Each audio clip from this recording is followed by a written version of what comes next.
Lord, palakasin mo ako sa mga oras na ito. Bigyan mo pa ako ng maraming inspirasyon para makamove on sa buhay ko.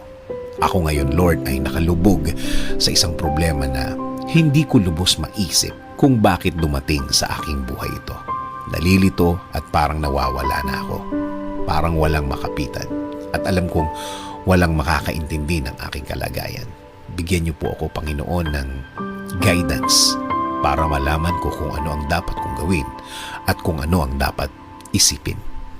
Ibigay niyo po sa aking daan ang mga taong tutulong sa akin at maging tamang impluensya sa aking buhay.